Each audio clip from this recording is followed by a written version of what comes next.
Wake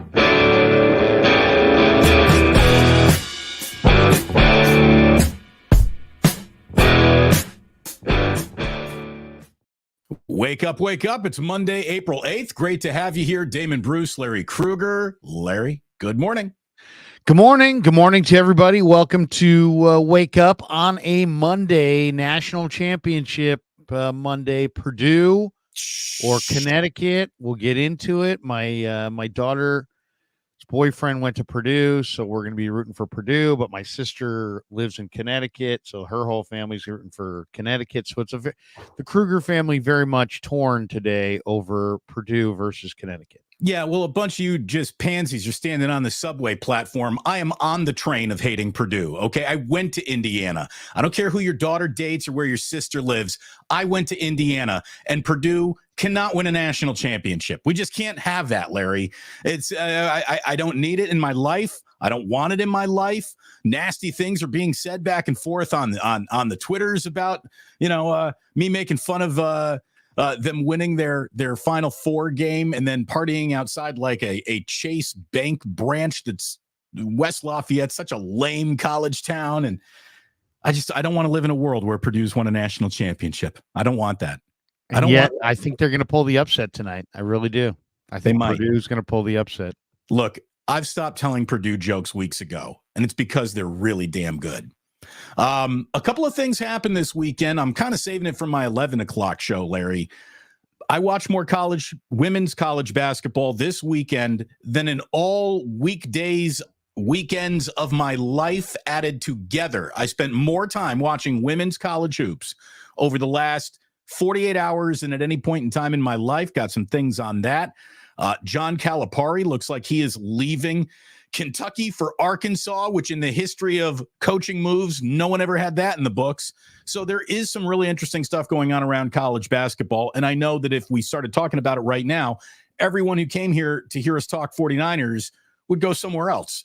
So let's get into a little bit of Niners news. And a little bit of Niners news is really all that we have, because it was a slow weekend for the 49ers. It's a slow build going into the weeks ahead of the NFL draft. Teams are taking some individual visits. There's a few interesting workouts happening today. I bet you the 49ers have somebody in Iowa. We'll talk about that later. But the one thing we don't have to talk about, the one thing that you and I have, spent days, if not weeks, if not months of our lives talking about, Larry, is the position of quarterback. And because of Brock Purdy, the position of quarterback, which was breathlessly discussed in the last, 10 off seasons, really hasn't been brought up at all. We talked a little bit about the backup. It's going to be Josh Dobbs, obviously, but a full off-season plan gets installed now for Brock Purdy going into that all-important year 3 for him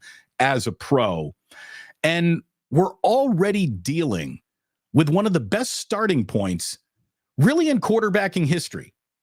Like you cannot be a fan of Brock, whatever makes you not the fan of Brock, that's all you want. In a results-driven business, the results Brock Purdy has had in his first couple of seasons as a quarterback stand shoulder to shoulder with the greatest quarterbacks of all time. We are not saying Brock is about to be one of the greatest quarterbacks of all time, but his starting point has been extraordinary, Larry.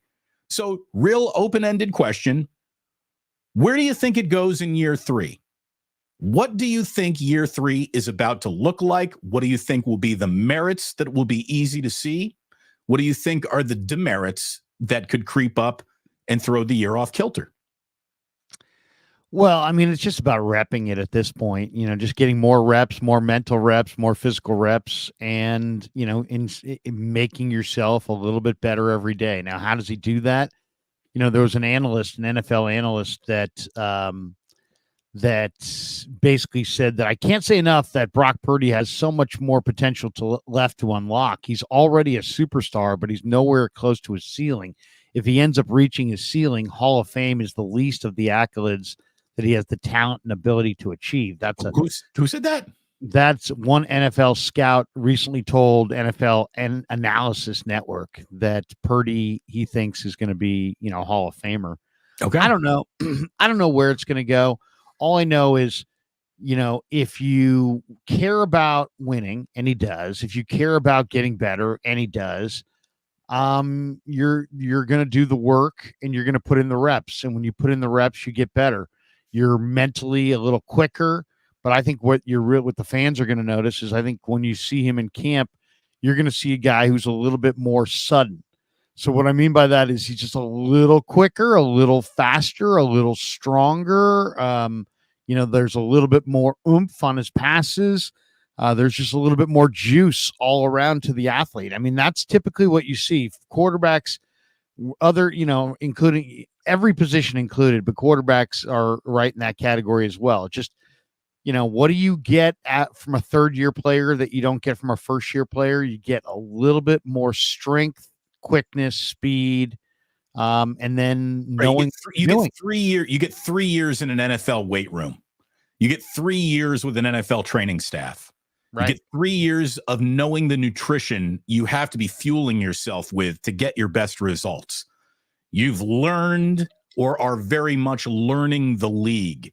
So, a whole bunch of what were once confusing data points are becoming easier to interpret data points for the player. He's getting stronger. He's getting bigger. And look, the 49ers really need him to do all that this year, Larry, because they're going to be at a fork in the road moment where now it goes from, do you want to keep going forward with Brock Purdy, the really good story at an amazing price, or have you been sold on the story so much and sold on the player so much that you're now willing to absolutely sacrifice significant chunks of talent on the roster to pay him a salary, which Jed York is already, predicting will reset the entire quarterbacking market. So that's it's not even a decision. It's the decision's been made, right? You drafted the guy, he's fulfilling his potential.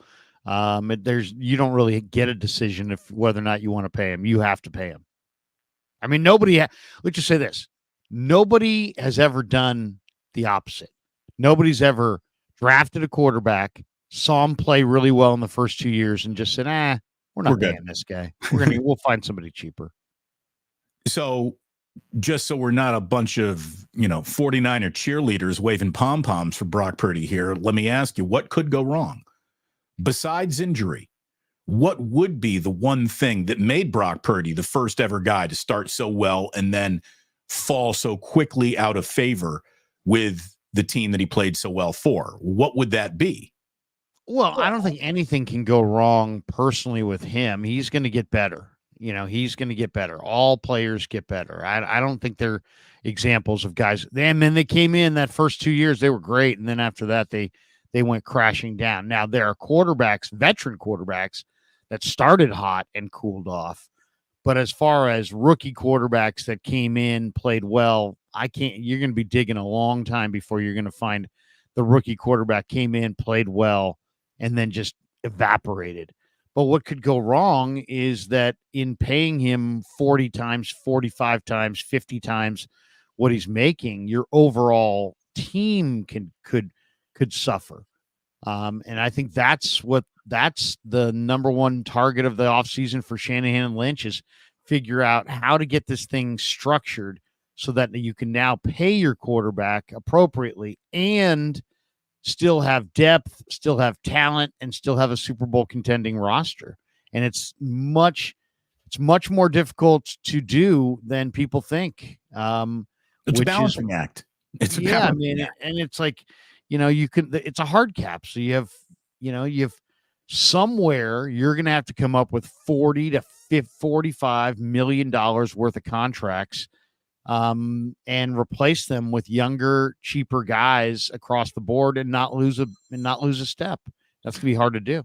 So the Brock Purdy detractors out there in the media, and there's plenty of them, they're high profile, have been insisting that Brock's success is predicated on the coach, which I think we both are in agreement isn't going to be going anywhere, and the talent around him. And once the talent around him starts to be dispersed based on his new, salary, that's when the reality is going to smack the 49ers and people who believe that this fits and works right in the face, that Brock really is more of a product of the system he's in and the talent around him than his own natural ability to be the follow me, I know the way quarterback that everyone envisions their star franchise quarterback being. I don't necessarily agree with it, but I'm going to say I won't declare anybody totally wrong until we actually see it. I mean, there will be if Patrick Mahomes takes a step back when the talent around him starts to dissipate a little, I expect that to happen with Brock too. Has he taken a step back? He's won the last 2 Super Bowls. No, I know, but just from a production standpoint, from the Patrick Mahomes was the guy who was taking, who wasn't as good as he used to be a little bit, some people said. Wasn't putting up the gaudy, just fat boy numbers that everybody got used to. And then when it's all said and done, yes, he's on top of the heap, standing on top of everybody once again. That's what he does. But he had the talent to overcome. You don't have Tyreek Hill anymore. That's a significant amount of talent because Tyreek Hill, he left and he shows up in Miami and is maybe even better than he was in Kansas City. So, well, you're already starting to see it, right? I mean, Malik Collins and Jordan Elliott are in. Eric Armstead's out. Before long, I would imagine Kyle Juszczyk will be out and there'll be another fullback in. Before long, maybe Debo and Ayuk will be out and there'll be younger receivers in. They're going to have to win in the draft. They've had some nice moments in the draft, but it's been hit and miss. And now they're going to have to consistently win in the draft, or Green Bay and Detroit will pass them by. Philly will be too much. Kansas City, Buffalo, Baltimore will be too much.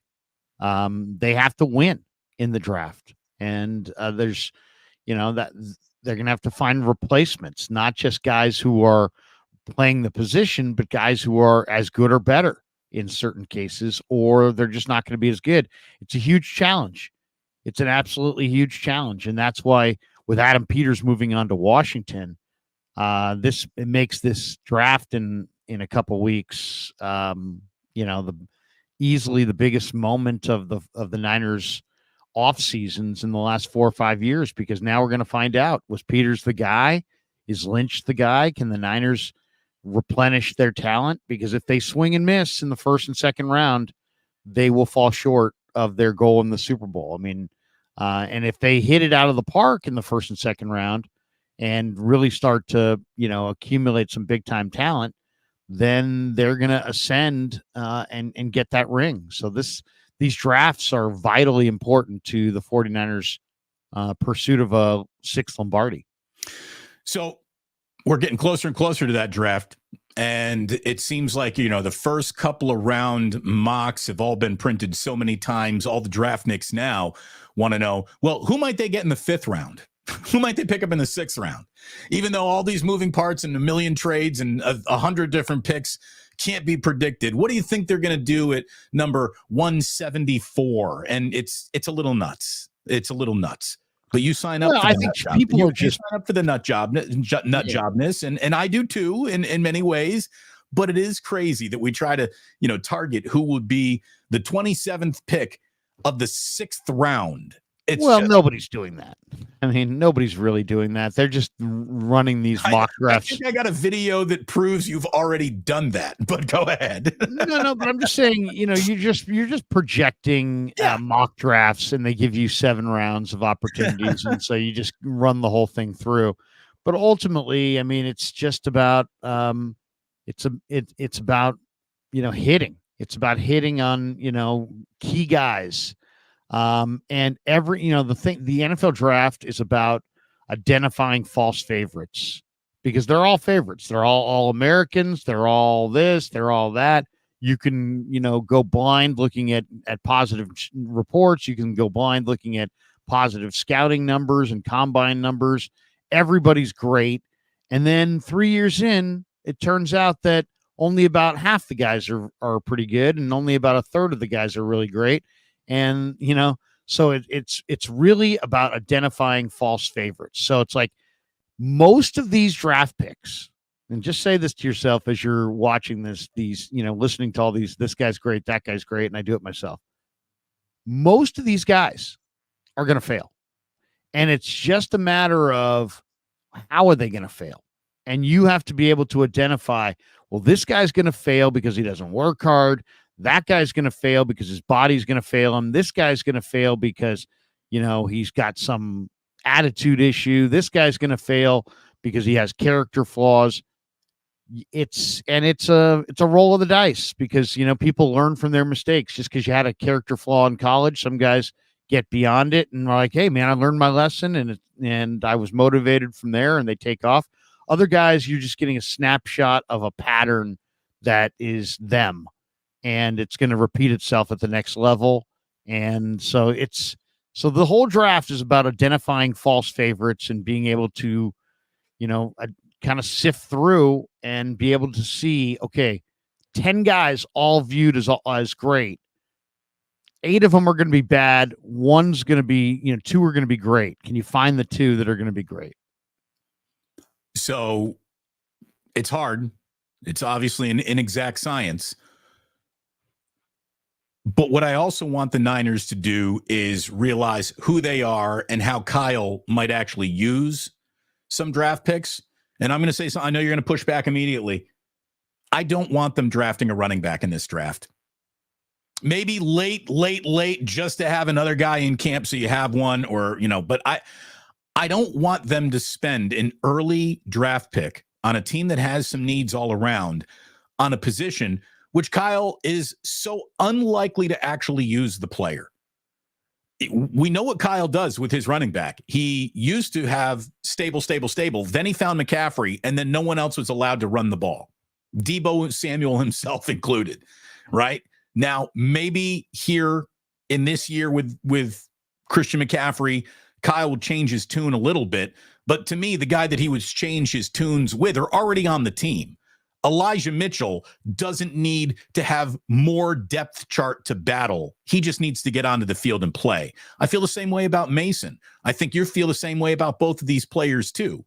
So do we need them drafting a player in, the 3rd or 4th round that, it's easy to get excited about, but ultimately is the 4th guy on the depth chart, and you don't need a 4th running back. You don't. Unless something goes wrong. I mean, there's different ways to look at it. I mean, every time you make a rule like that, you're screwing yourself, because you don't make rules like that. Because what happens if Walter Payton is in this draft? What happens if Eric Dickerson's in this draft? What happens if Emmitt Smith is in this draft? And right. You've just decided, you know what? We are not taking a running back. Now, Trey Sermon was a high pick, and he didn't work out. And the Niners have had high picks, and they, history says they do better later in the draft, but it's a very, very small sample size. I would say don't have any rules like that. The best rules to have would be pick great players, and there's no rhyme or reason to it, and there's no evenness to it. You might have no great tight ends in a draft. You may have 10 great tight ends in a draft. You may have no great running backs in a draft. You may have 20 great running backs in a draft. So pick great players. That's my only rule. I don't care what my roster says, because guys get hurt. I don't care what the depth chart says. I really don't, because the reality is, the 49ers these guys get hurt. Running backs get hurt. It's like, these are the guys that get hurt the most. They carry the ball. They take huge hits. You get to week 2 and Christian McCaffrey gets smoked. He breaks something he's done for the year. You're screwed. You're now in the Elijah Mitchell, JP Mason have to ride us to the Super Bowl. So all I would say is, don't make that rule. Just pick great players and keep picking great players. And as long as you do that, it will all shake out in the wash. If you think Elijah Mitchell would be a day 1 pick, no, in this draft, no. And he was a 6th round pick in the draft that he was in, and he'd probably be a 4th-round pick in this draft. And J.P. Mason, probably the same. So, I mean, and it's not like, you have other needs that are greater than running back. So you should look to fill your needs.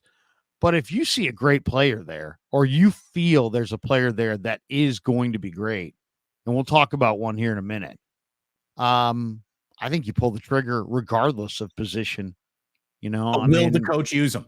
I mean, I guess that's my question. Will the coach use the player? Because eventually he will. I mean, I think Elijah Mitchell would be one of the first running backs off the board in this draft if he were just back in it, knowing that, he's had success. The guy is the leading rookie running back in the history of the 49ers. He gained more yards in his rookie year than anyone else that ever played. Like, that is a pretty good starting point. And yet Kyle Shanahan deems that as unworthy of more than 3 touches in just about any football game we saw played last year. Well, they've got a unique player that they love. They had an MVP candidate, and you're right. Who will be returning in both the same capacities, you hope, right? I mean, right, but also, we've talked about McCaffrey. We've talked about McCaffrey. You can flex McCaffrey out and use him as a receiver. So, I mean, he's right. Well, he's they could the have done ultimate that last year and given Mitchell something, but they didn't. I mean, that's the thing. Like, it's like, maybe this is because I got 2 kids now. It drives me nuts that we have so many toys upstairs, because really the boys only play with like 4 or 5 of them. Yet we have this entire shelf of toys that somehow comes down and makes its way and infiltrates the entire living room every day. And even though they're only playing with 2, 3 toys, we got all these other toys that just turn into the mess of the living room, but they're only really playing with 2 or 3 toys. It drives me nuts that we have all these toys and the kids only use a couple of them. I guess I am applying the exact same thing to Kyle Shanahan and the way he used running backs last year. You had all these toys and you still only used 1. So do we really need to get you more Transformers if you only play with Optimus Prime? Yes, because Mitchell has proven that he's got a big man's game and a small man's body. He runs between the tackles. He runs upright. He takes hits, and he's small at 5'10" and 5'11", 200 pounds. That's kind of small by NFL running back standards. So he gets hurt. So he's been hurt. He's been dinged a lot. I don't think you could get through a full year with Elijah Mitchell running between the tackles. Mason is big and fast and intriguing, but we obviously we want to see more of him. But I'm just saying, to me, you can never have enough running backs, because your running backs fuel your offense, especially when you're a play action pass offense and everything's predicated on having a strong running game. You have to have a can full of backs. I just think you do. And then you have a unique situation here where you also have a running back in McCaffrey that can be your wide receiver if one of your wide receivers gets hurt. So to me, you could draft backup receivers, or you can draft backup running backs, but the guys who touch the football in a sport matter the most.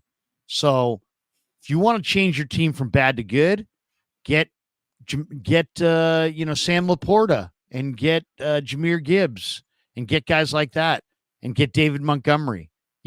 They have David Montgomery. He's a full-time, he's what we call a mail carrier. He's an every down back. But Jahmyr Gibbs is a great player. Well, the Lions have both. If they took your philosophy of, hey, we have David Montgomery, we don't need Jahmyr Gibbs, they wouldn't have Jahmyr Gibbs. And he's a very, very special player who complements Montgomery. So I would say what you're looking for are complementary pieces, but great players.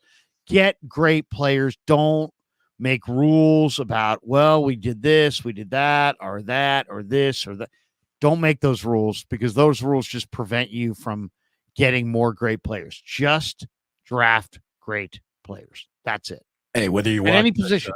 Whether you're watching us live this morning or a little bit later this afternoon, whatever you're watching us, thanks so much for tuning in to Wake Up. Like and subscribe, my friends. Thank you so much for doing that. It really helps the channel, helps the show. The show's coming to you now 3 days a week, Monday, Wednesdays, and Friday mornings. So it's great to have you here. Thank you so much. Again, we're getting closer and closer to the draft, when it's going to just be Yeah, I can't wait for it. What this team actually does, how they build, it's going to be fascinating. I got 3 draft-related headlines to share with you, Larry. Then we'll dive into what you got for the show today. Sure. I saw that the 49ers are interested. I think Wayne Breezy is the guy who shared this. The Niners are interested in Louisville running back Isaac Gendo. The team has a 3rd-round grade on him and will consider drafting him as day 2 closes. Again, I think it's that piece of news that got me thinking, why are you going to get this running back that Kyle Shanahan's not even going to play? Like in the 3rd round, that's when you should be looking for some defensive line depth, another offensive line depth, guys who are in positions where I just think the Niners have more of a need than a sprinkles on top of an already pretty studly running back. Also, I'm going to be totally honest. I don't have that much to tell you about Isaac Gendo. But there you go. So there's a running back that the 49ers could be looking at. Any thoughts on Isaac Gendo? Yeah, I mean, first of all, this was a Tony Pauline report that, interestingly enough, he put out and then took down. Now, Tony's very connected. He's an NFL scout. I've known him for years. And it's interesting to me that he would put this out with such specifics and then take it down. Did he take it down because he doesn't believe it? I would say he took it down probably because somebody said, please, could you take that down? That's not information we want out in front. Right. So that makes me think the Niners, who did meet with Gendo, have a lot of interest in Gendo. Now, Garendo's an interesting player. He started at Wisconsin. He finished at Louisville. And he's a really, really intriguing prospect. Why? Because he first of all, he carried the football 132 times for 810 yards and 11 rushing touchdowns. He also had 22 receptions for 234 yards in 14 games for Louisville this year as a senior. And before he transferred at Wisconsin, he played 4 years, and he was pretty good there. It's interesting because he's a thick cut guy. He's a one cut and go running back, but he's 220 pounds. He's 6 feet, 221. He posted a 40 time at the combine of 4.33. So, and he's got a vertical jump of 41.5 inches, broad jump of 10.9, 6.94, 3-cone drill. These are all very impressive times. He could be, first of all, a complimentary back to Juice. He adds huge speed, but he also could be kind of a new look fullback. And they could go to a guy like this and say, hey, you're the new Juice, except you're Juice with juice. Instead of being Juice and you do all the dirty work, but you don't run fast, you could be Juice, do all the dirty work and run really fast. And if you want to inject speed into the Niner offense, you've got your receiver set, you've got your tight end set, you've got your running back set, but you don't, you might be able to inject some big time speed if you put in Gendo for Kyle Juszczyk. So very intriguing player for sure. And a guy who's got a lot of talent. So I'm very intrigued. 1, because Pauline's legit. 2, because he doesn't put things out. Then the fact that he took it back makes me think that the 49ers really like this player. And I'm really intrigued what the Niner offense would look like if let's say they dump it in the flat to Juice 3 times a game, twice a game. Well, now if you're dumping it in the flat to a guy with 4.33 speed, who's also 220 pounds, Juice is probably 225, 230, maybe 235. He's definitely 10 pounds heavier. But if you could somehow use Gendo as your out of the backfield Juice, that could give your offense a dynamic that is scary for opposing defenses. I mean, imagine if you have all these weapons and then you added a 4.3 fullback that you could throw it to out of the backfield. That would make the Niners that much more difficult to defend. So in a lot of ways, I think the Gendo rumor or whatever is really, really exciting because you could add a dynamic that you don't have. Our good friend Kyle Madsen, writing for Niner Wire, said that Penn State's Kaden Wallace is a later round candidate that the Niners are going to bring in for an official top 30 visit. In 5 seasons with the Nittany Lions, he started 40 of 47 games. He played at right tackle. He checks all the size boxes at 6'5", 314 with 34-inch arms. He is not an outstanding athlete. He's got a skill set that leaves him as a better pass protector than he is a run blocker. And that's the skinny on him. A team that's looking for back of the draft offensive line depth. Maybe Kaden Wallace of Penn State is on the 49ers radar. Again, they're bringing him in for a, hey, how are you? Yeah, I mean, this is a fun guy to watch too. I mean, this guy's 6'5", 328. He's from New Jersey. He really, really good player, I thought. He was on the Penn State Lion Pride Outstanding Senior Player Award list with Theo Johnson. So I mean, he's a good football player. I kind of like the later round tackles in this draft. There's a lot to like about some of these guys who are not necessarily in that first group. I mean, you're going to hear endlessly about, well, the Niners need to grab one of the top tackles. But the reality is Joe Alt, Fuaga, Fashanu, Latham, Fatanu, Mims, Guyton, Morgan. I mean, the top 8 guys could go in front of them. And then you got to ask yourself, do you want to go to the 9th guy? Well, then you go further down the list and you've got a group that includes Christian Jones from Texas, who was phenomenal at the Senior Bowl and the one-on-ones. Javon Foster from Missouri, really, I think that's the longest arms, played right and left tackle. Very intriguing player. Ladarius Henderson from Michigan, who's, can get out and pull. He's so fast. He's an Arizona State transfer. He looked great in the national championship. Garrett Greenfield from South Dakota State, who had a terrific combine, and his tape is outstanding. And then Kaden Wallace. So, I mean, these guys are like, just to put this in perspective, Jones is like 13th, and then Foster, Henderson, Greenfield are like 16, 17, 18. Wallace is like 19. So I'm saying on the list of offensive tackles, there's a bunch this year. And there, a guy like Wallace, you're not going to take him in the second round or first round. He's more like a 3rd, 4th, 5th round pick. But, if you want to go in different directions at the top of the draft, this draft, is so deep at tackle that guys like that are going to fall to the middle rounds, and you're going to have your multiple chances to draft them. So I think it's smart that they're looking at, Kaden Wallace and these other guys, because I think this is the sweet spot of this tackle class.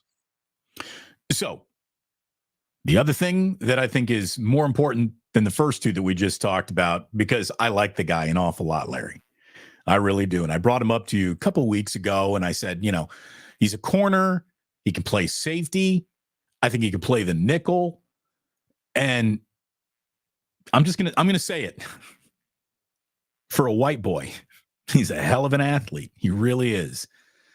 Today is Cooper DeJean's individual pro day at Iowa. He is their corner, and I think he's a hell of a player. I saw a video of his high school basketball highlight reel, and dude, this kid is an A-plus athlete. I mean, an A-plus athlete. There's nothing stiff about him. He moves. He flows. He dunks. He jumps. He has got shoulders on him already. He looks like a man out there playing high school basketball with a whole bunch of boys. Cooper DeJean out of Iowa.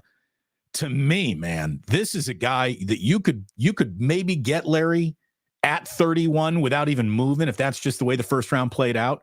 He might be there. And he solves almost 3 problems at once. Do you need a corner? He can do that. You need a nickel? He can do that. You need a safety?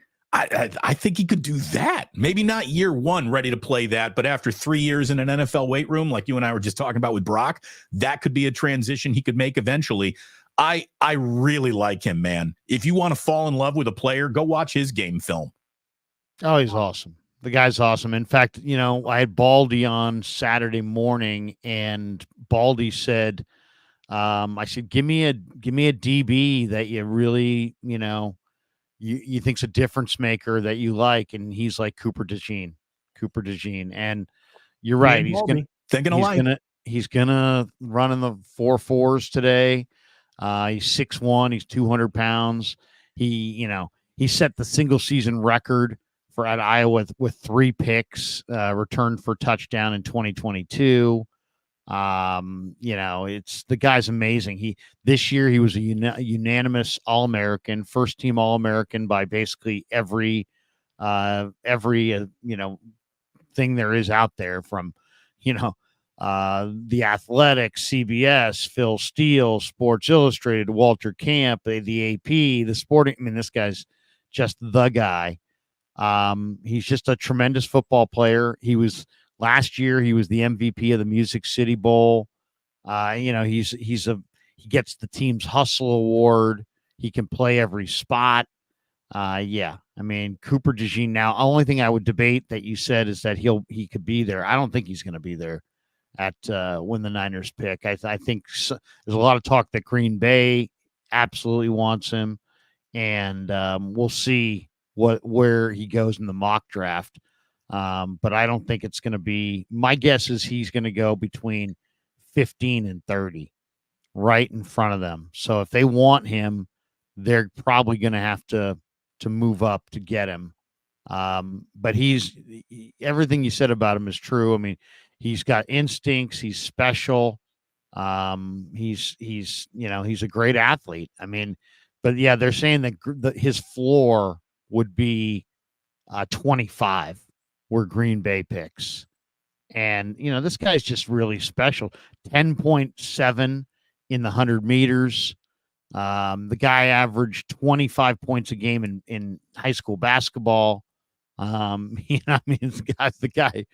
guy's unbelievable. I mean, it really is. Tell him the 49ers got a hoop right in the locker room. Like, yeah, this could be the team for you, Cooper. Oh, he's an amazing player. And for the 49ers, they're looking for that free safety. He would be perfect. And also he can play the corner. He can cover like a corner. I mean, he's not a big hitter per se. He's more of a sure tackler, but he's just a very, very good football player who probably is a plug and play day one starter and impact maker. I wonder who the Niners got in Iowa today watching him. Probably multiple guys. That'd be my guess. Well, I mean, Lynch, the college scouting director, whoever the the regional scout is out there. My guess is all those guys are there watching him. I'm guessing there's a lot of NFL teams there watching him today. Oh, yeah. So, yeah. There you go. That's what I got in terms of these are headlines I thought we should talk about this morning's show, Larry. It was a slow news weekend for everything NFL. Not a lot happened out there. Again, I feel like everybody's just kind of retreating to their own war rooms to do a little in-house chalk talk to figure out what their draft boards are going to be looking like. I don't expect an awful lot of headlines or action between now and the draft. Maybe one big trade for somebody getting aggressive, but I think that anything that involves like Brandon Ayuk, that would be a day of. Don't you? Yeah, I mean, as far as a trade for Ayuk, yes. Yeah, I don't see a trade for Ayuk before draft day. I think if it happens, it will happen on draft day, because I think, I'm hoping that we don't see it. Period.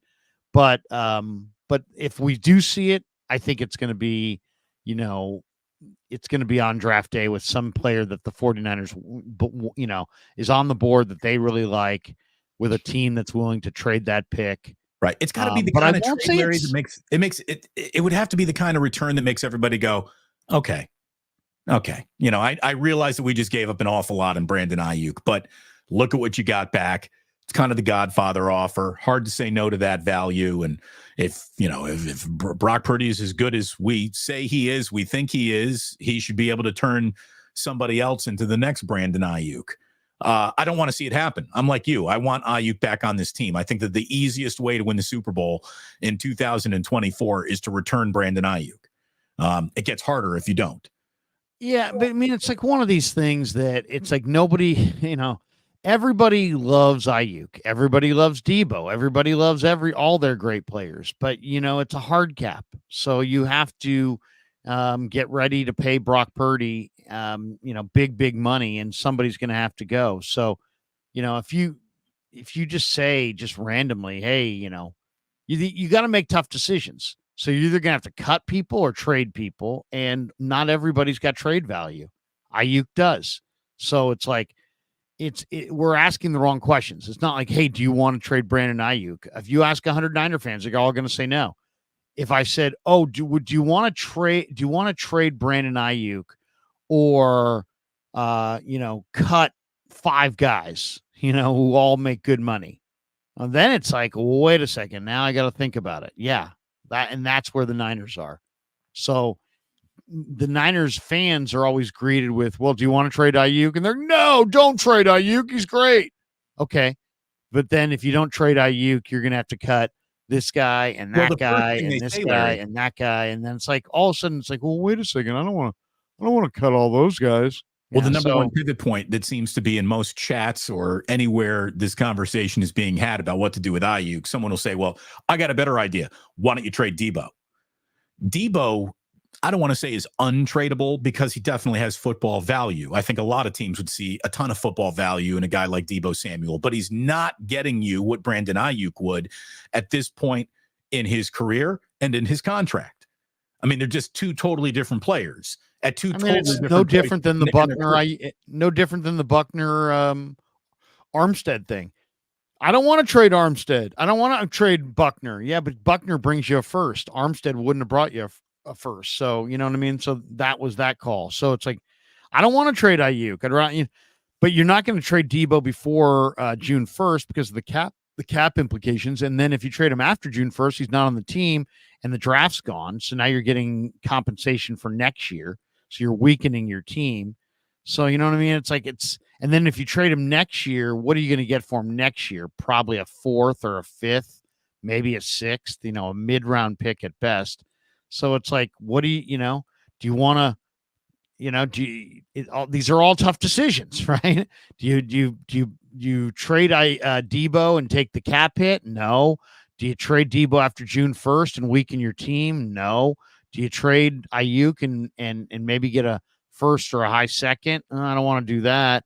You know what I mean? These are all tough decisions. There's no I don't even know if you can get a first for Ayuk, to be completely honest with you, the way that the whole quarterbacking market, or excuse me, the wide receiver market has played out so far.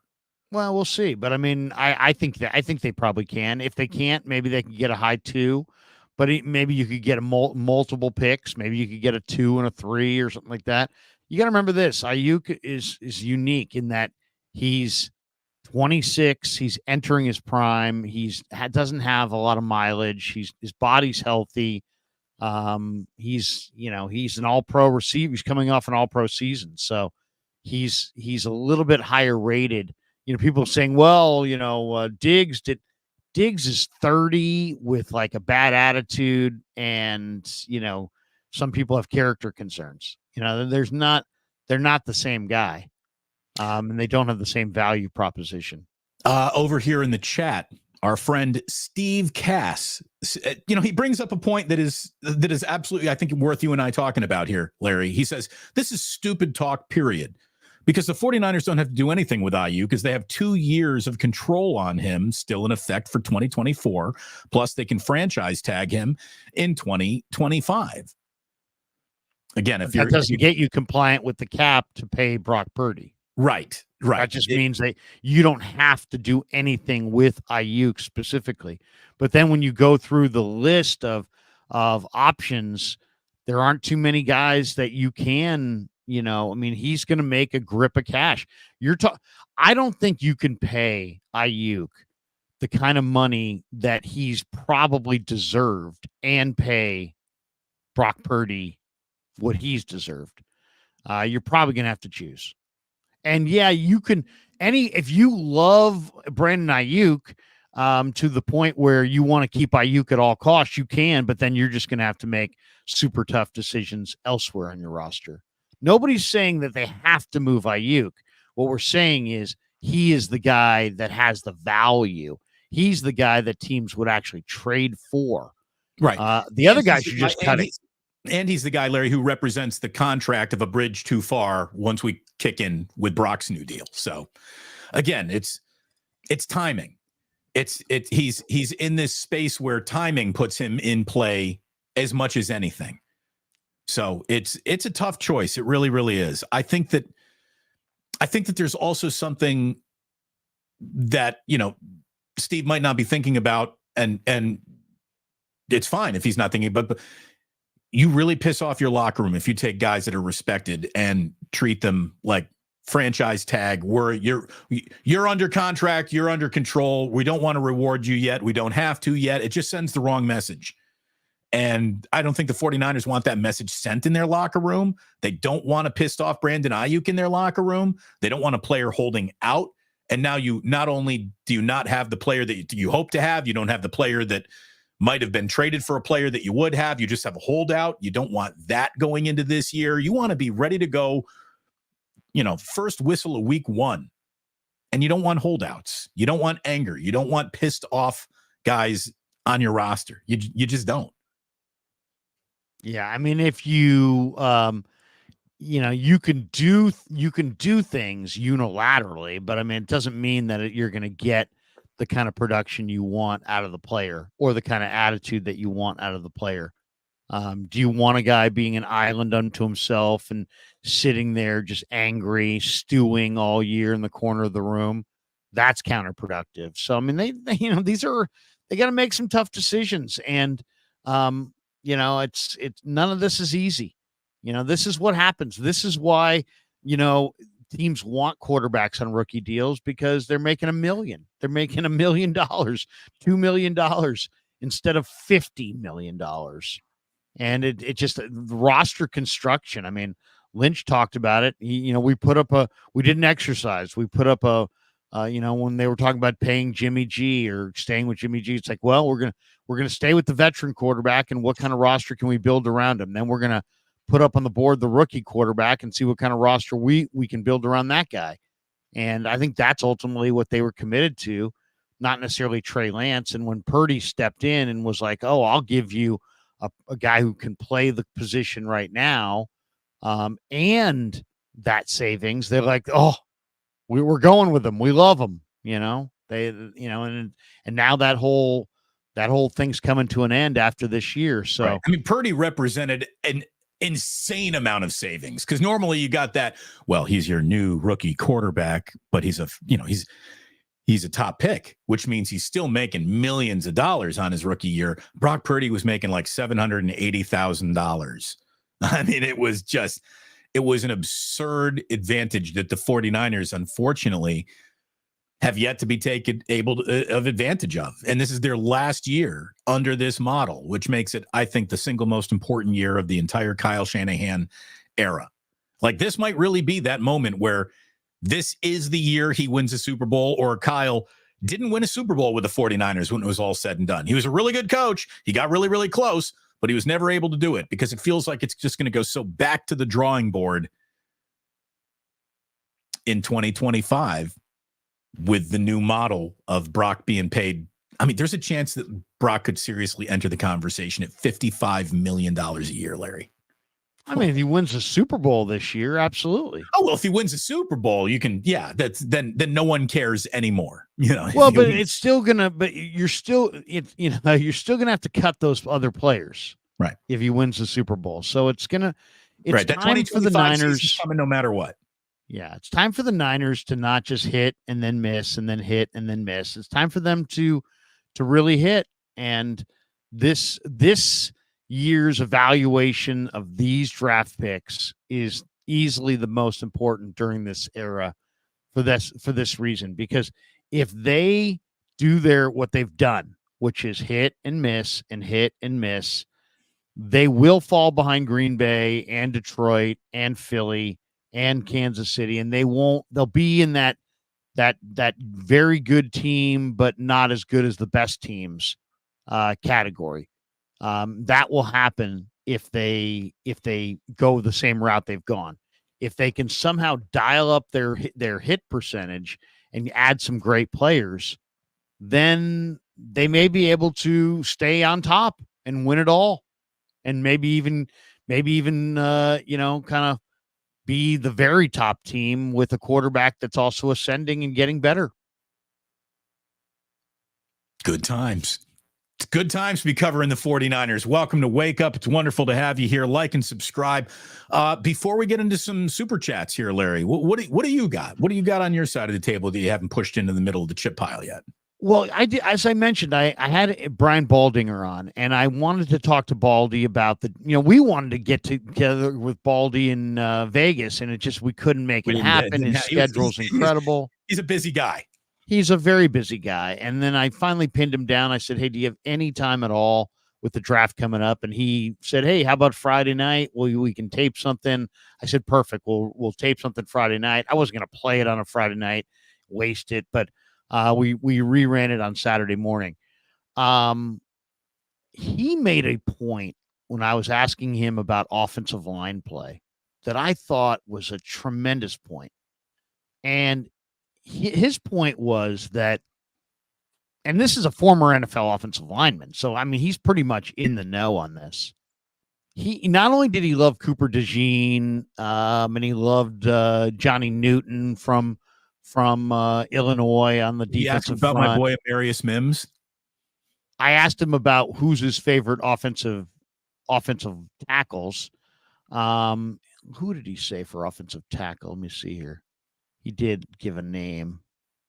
Well, I don't want to distract you. I'm sorry. I sent you on a side mission while you're trying to get to the big overall. He was talking about Tyler Guyton. I think he kind of likes Tyler Guyton. All right. But when it came time to ask him about offensive line play, he said, you know what? I don't think you can have a great offensive line without a great center. And I thought, wow, you know what? That is such a, and obviously he covers the Eagles. So he's thinking of Jason Kelce. But if you really think about it, some of the greatest teams in the NFL, from Mike Webster's Steelers to Dwight Stevenson with the Dolphins, and some of these great, Stepnoski with Dallas. And, you got to have a great center. And I was asking him about this West Virginia kid, Zack Frasier. And to me, that's like, people say the Niners have to go tackle at 31. I don't think they have to go tackle. But the more I look at it, I think they do have to go with the best offensive lineman they can possibly get.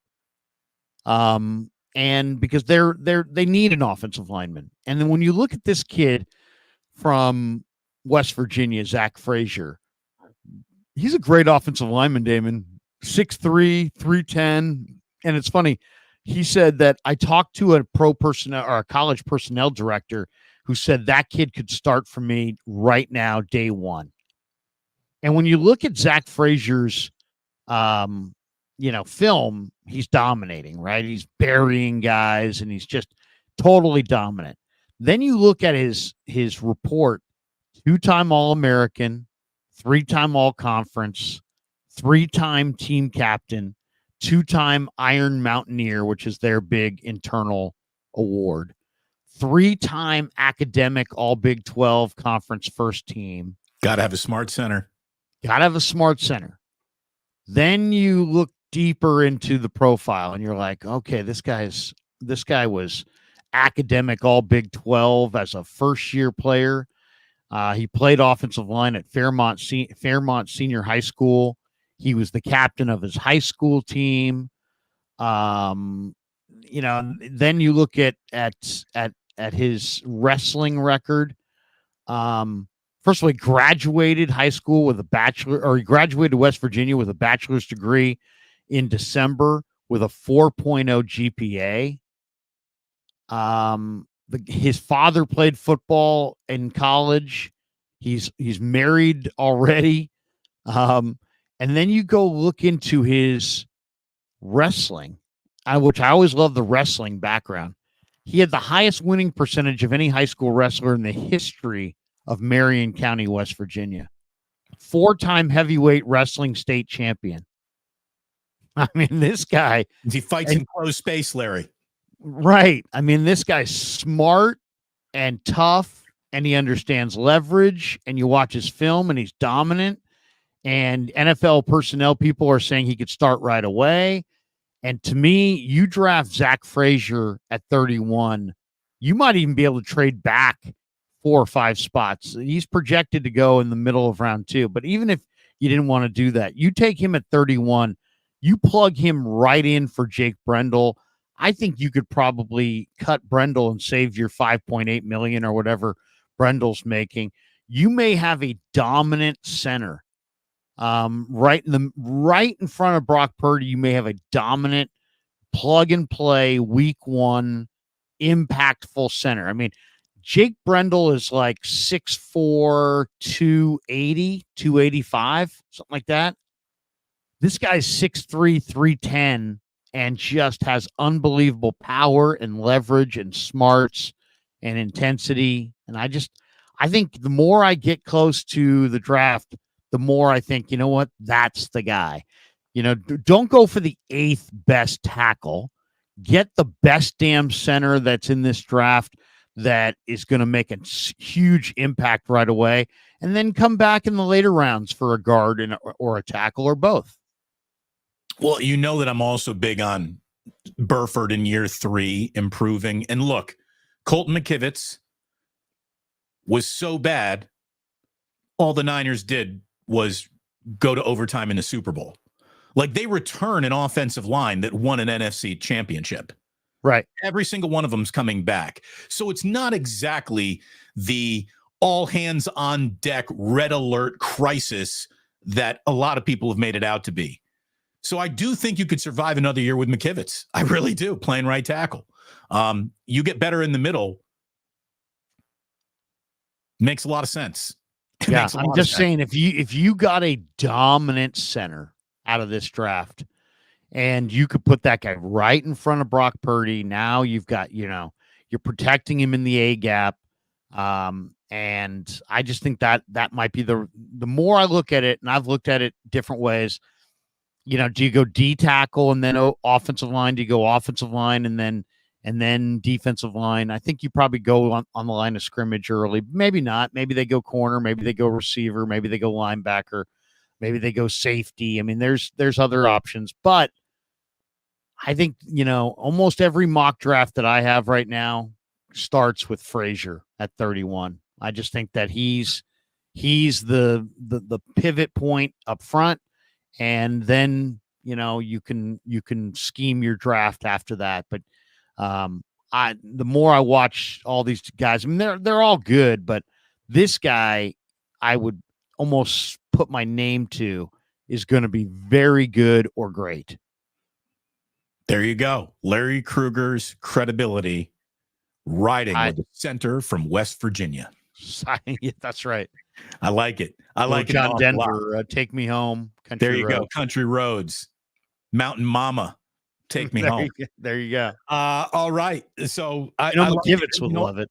I got to tell you, I missed the video you put out with Baldy. I'm absolutely going to watch that, Larry, because it's about a half hour. It's well, I love Baldy. I love Baldy. Having a weekly conversation with him is something that I always enjoyed for several years in a row. And I always thought that Ray and I got an awful lot of good information out of Brian Baldinger, and he really knows the league. I mean, he's not a guy who is reading teleprompters, taking notes from producers and passing them off as his own thoughts. He grinds tape like he's going to go play on Sunday. Well, and he's dialed in too. So, yeah, it's like he watches the film himself, and then he'll make phone calls around the league to different coordinators that, or different, scouting directors.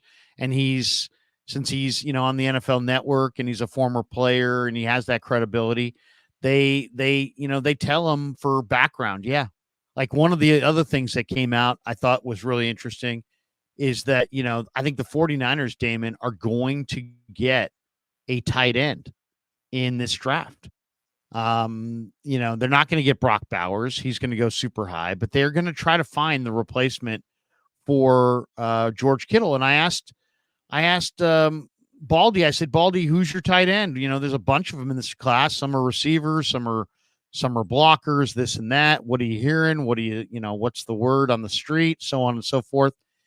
And he came up with Tip Ryman from Illinois at 6'5", 270. And he said that he's cross-checked this information with 2 or 3 people around the league who swear that Tip Ryman from Illinois is the best blocking tight end in the entire draft. He's 6'5", he's 270, he's from Rapid City, South Dakota. And, he's a big body. I mean, 270-pound tight end. He was the team captain. Once again, academic all Big Ten. He was on the Mackey Award watch list. I mean, the guy's really special. Is he a day 3 guy? He's probably going to be like a day, late day 2, probably day 3. Yeah. I think, so you're looking at a guy who I would say is going to be between 150 and 200. And probably in the 4th, 5th round. But yeah, 6'5", 270. Now, on the list of the tight ends I'm looking at on Draft Tech, he's the 9th rated tight end. But according to Baldy and his sources, he's the number 1 blocker. And if you're Kyle Shanahan, you lost Charlie Warner. Charlie Warner was what? He was a blocker. So you're looking for a tight end who absolutely you can block defensive ends with, and it sounds like Tip Ryman, according to Baldy and his sources, is the top blocker. So just another little nugget to kind of put in your cap in the middle of the draft. I like that. Again, you go and look at the film of anybody. No one's got bad film out on YouTube, right? Have you noticed that? You've never, I've never gone to a single, sizzle reel on anybody and thought, oh, he looks awful. It just doesn't happen. You only get the best of the best. I would love to see. You're looking at highlight tape. Right. I mean, I'll tell you this too. I looked at Akeem, whoever it was, Akeem, who was from Iowa State wide receiver, Akeem Butler, a few years ago. And I was looking at his highlight tape, and his highlight tape was awesome. And then I was talking to a buddy of mine who's a road scout and kind of cross-checking. I go, hey, what do you think of Akeem Butler? His highlight reel's awesome. He's like, don't fall for the highlight reel on Akeem Butler. And he was like, really, like very specific on that guy. He's like, you know what? His highlight reel is spectacular, but he drops everything. And sure enough, he dropped a bunch of passes. He got cut at the end of camp. He's gotten another couple tryouts as like kind of a flexed out tight end, but the hands aren't there. The consistency's not there. The inline blocking's not there. And here we are a couple years later, and Akeem Butler he'll be in camp this summer, probably battling for a job somewhere, but he has not established himself. I like the honesty. My favorite piece of draft day honesty ever came out of the LSU strength and conditioning room when LSU was they had a lot of internal strife. This was before the Brian Kelly hire, coming out of the Ed Orgeron era. And the strength and conditioning coach at LSU, like on a Post-it note, put up on his window, these guys work hard, these guys don't. And it was 2 lists of names. And it was basically that's what, like, you take a flyer on these guys, leave these guys off your draft list. That's why, you look at any list of prospects, and it's like, if you really want to know, you got to call the film guy, you got to call the strength and conditioning coach, you got to find the truth teller on campus, because everybody else, the announcers and the coaches, oh, you're going to love my guy. It's like, no, there's got to be somebody there who's like, this guy's good, that guy's not. So, yeah, there's no question. You got to do a deep dive. You got to be a little bit of a sleuth. You got to be a little bit of a detective if you're a good football scout, because, you can only watch. There's only so many hours in the day. There's only so much film to watch. It's hard to get what you're looking for is the essence of a player. It's hard to find the essence of a player. So, it's funny. You're talking about the detective work it takes to be a GM or to find the right player. I was reading a really interesting article. I didn't get the entire way through it because kids, I don't get to watch any one show. I don't get to read any one article, no book. I'm being pulled into some kid situation every 20 minutes. But it was an article about Peter Schrager's career and how he really became one of the more young, up-and-coming, connected NFL insiders. And when Peter Schrager went to his first ever Shrine Bowl 1,000,000 years ago, like a long time before Peter Schrager was about to even become Peter Schrager, he set up a little plan. He didn't go to the Shrine Bowl to really evaluate any player because he knew that his player evaluations didn't mean anything to the football world, not yet anyways. He went to the Shrine Bowl to build out his Rolodex. And he found every single team that was sending coaches, assistant coaches to the Shrine Bowl. And he came up with a list of like the 3 youngest, newest coaches on each and every team. And he sent each of them an email saying, hey, I'm going to be at the Shrine Bowl too. You want to go grab a beer? Like, you're brand new on the staff. Like, you ain't nobody to turn me down yet. And I ain't nobody to invite anyone out for a beer who is, got a higher profile than you. So since we're both in the dawn of our careers, you're nobody's portion of our careers, let's go get nobody's beers together and maybe someday we'll be somebody together. And the coaches that he happened to contact it's like a handful of, like, it was Matt LaFleur. It was the biggest contact and buddy that he made, and the guy that he hit it off with instantly was Sean McVay. And they were all, first week on the job in their NFL young life head coaches. And I just thought it was really interesting, because how does Adam Schefter become an insider? Well, it starts with contacts that you make years before anybody knows your name. And because you made those contacts and do have inside information, that's how your name becomes Adam Schefter or becomes Peter Schrager. Pretty interesting stuff, Larry. Yeah, no question.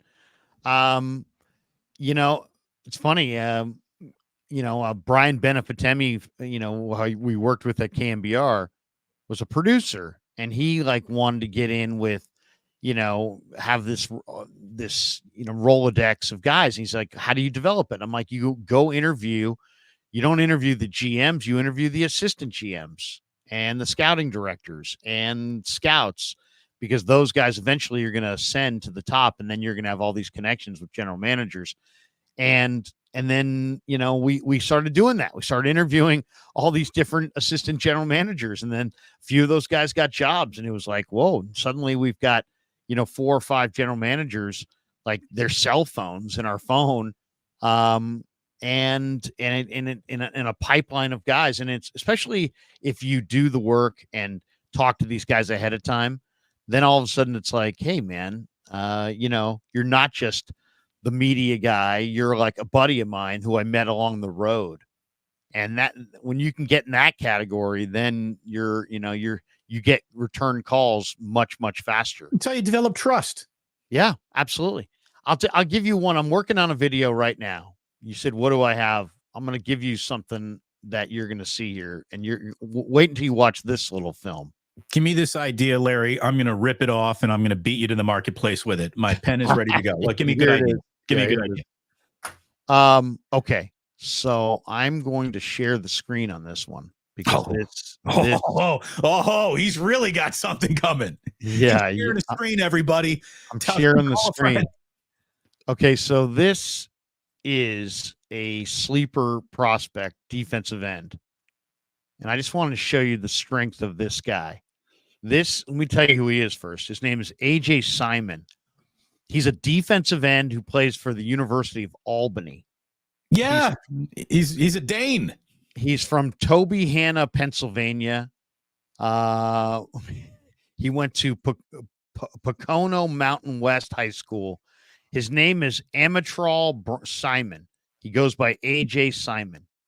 This guy ran 4.59 at 200. He's 6'1", 270 pounds, 267. So he's almost 270. Okay, so where are my eyes on this videotape? Is he the behind in front of number 42, or is he number 8 all the way split out? Number 8. Okay. Number 8. 4.59 speed, which is, that's linebacker speed. And we're talking about a 270-pound defensive end. And 34 reps of 225. So we're talking about a guy with 4.5, let's say 4.6, because it's 4.59. 4.6 speed and 34 reps of 225. Look at the jolt that this guy provides to a couple of these offensive linemen. You can see the 34 reps of 225. Watch this tape. Number 8. Wolf. Look at this one. Just waltzes that guy back. Boom. Bulldozing dudes. Got the corner. I guess the question would be, so how does a talent like this, how does a prospect like this get to University of Albany? Can he read? There's a story probably, right? There's a story.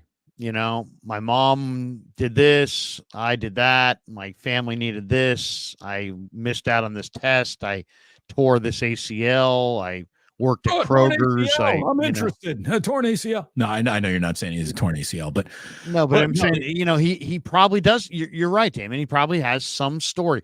When a guy this strong and this fast winds up at Albany, there's probably a story there. And then you look at the tape and you see him just overwhelming guys who would never get an arena league contract. These like this tackle wearing yellow that he bulldozes over. He played his last ever football game the last day he played his final college football game. Right. And you want to hold that against guys. And look, I held that against Khalil Mack. How great could any prospect be from the University of Buffalo? What do we like? If you're at the University of Buffalo, can you really merit being one of the first few draft picks off the board? Like, what is wrong? How did you get there? What brought you to this place where you had to be found from obscurity instead of, starring on some SEC Big Ten football team? And the one thing that we need to remind ourselves is talent gets lost all the time. It does. It does. Talent can come from anywhere. Not everyone has talent, but talent can come from anywhere. It's the Ratatouille lessons from it could be academics. It could be, and then as far as the draft and where you'll go, he's 6'1". They want these guys to be more like 6'3". He's 2, so it's like he may not fit the exact physical profile that you're looking for, so on and so forth. But just an example of just the kinds of players that are out there that, teams miss on, or they just kind of compartmentalize and draft him on day 3. Well, here's a go. That guy will be available day 3. So take a look. There you go. AJ Simon. Remember that name from University of Albany. So yeah, I'm doing a sleeper video that I'll have out probably in the next day or two that goes through a bunch of these guys. And there are a bunch of them. It's amazing. Chris Lucida says Larry Allen came from Sonoma State. Exactly. Went in the first round, but yeah, he went out of Sonoma State. Maybe the strongest guy I've ever met. Larry Allen was an unbelievable, ridiculously strong guy. Yeah. Seriously, all these guys are pretty strong, but Larry Allen was just ridiculous. I did a commercial with him at Casera's Italian men's wear, and had a chance to meet him, and it was like, whoa, this guy. I'm guessing the two of you didn't wear the same 42 long. No. Nor did we drive up in the same car. He had a full Rolls Royce. Good for him. If you get to block as well as that guy did, you get to push a Rolls Royce the rest of your life. You absolutely get to do that. Larry, what do you got in terms of super chats? What do we got? Okay, let's go. We got a couple here. We've got one non-super chat. He says, Larry, the opening music gets me fired up while I drive into work. Can you let it play out after the show? Well, the opening music is the opening music the exact same as the closing music? It is, right? I I can play it for you right now if you want. You're just going to confuse everybody. I know, but here we go.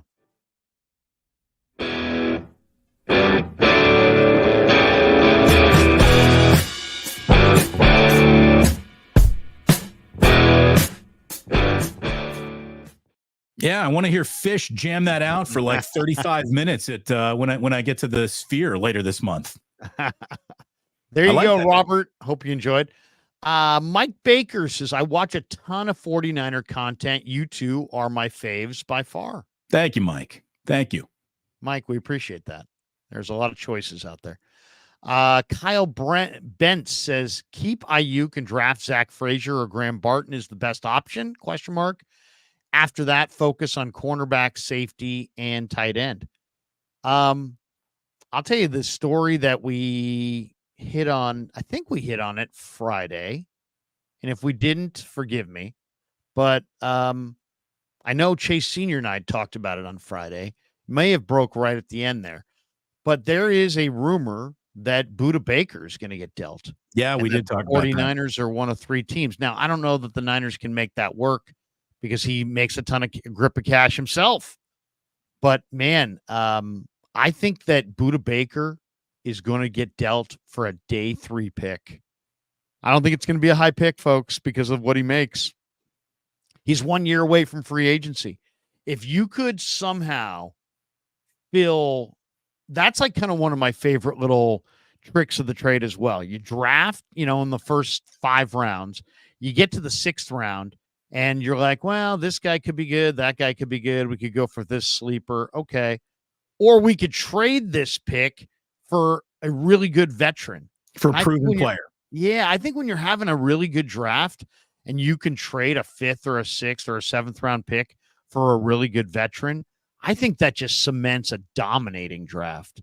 And if Budda Baker is out there, I mean, I talked to George Kittle this year in the locker room about Budda Baker specifically, and he's like, he's one of my favorite guys to go up against. He battles like crazy. He's out there for blood. And, I love the way he plays. I love his intensity.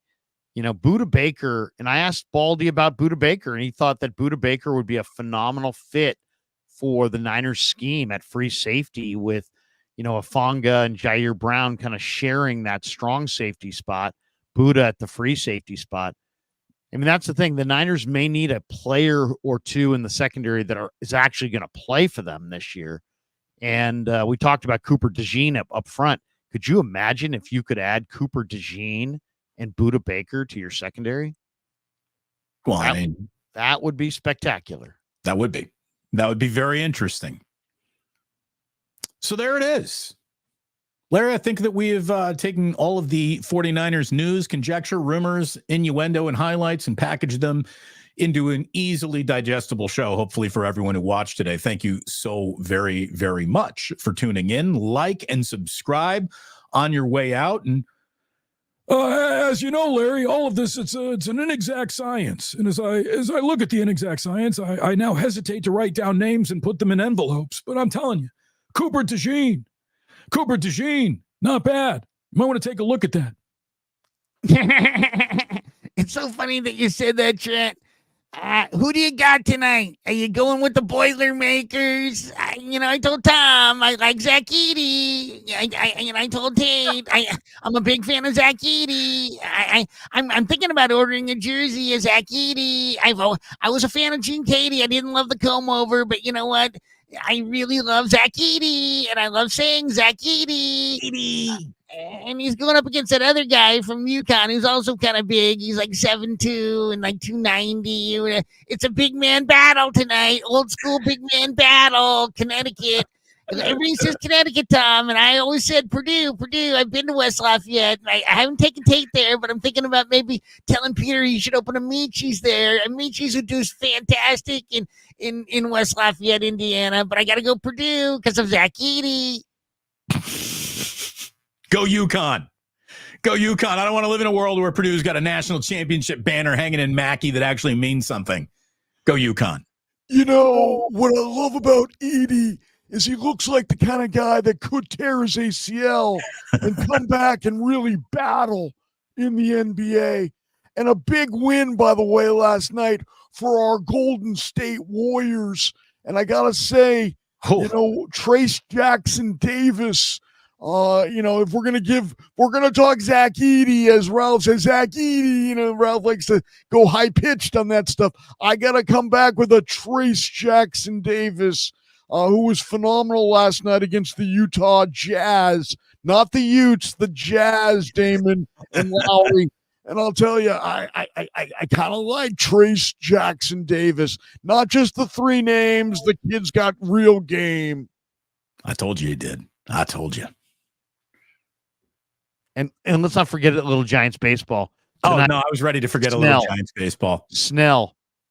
I'm gonna get into meat cheese. I'm gonna watch Blake Snell do his thing. I'm just so glad that he's on the club.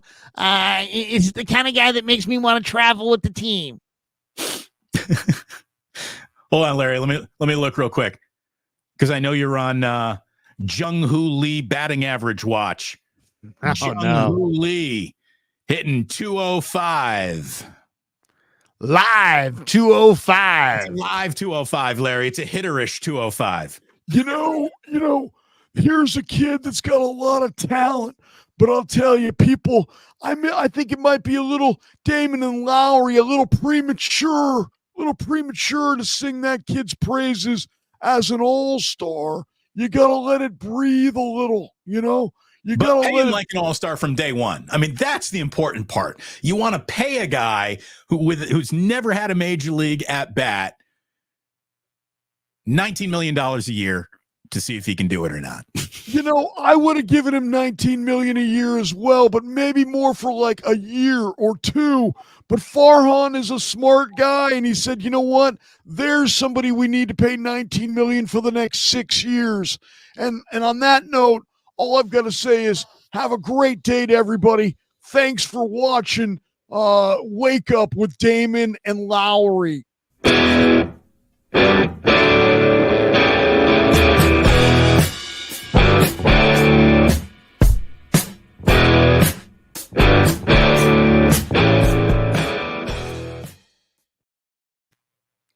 Good stuff, man.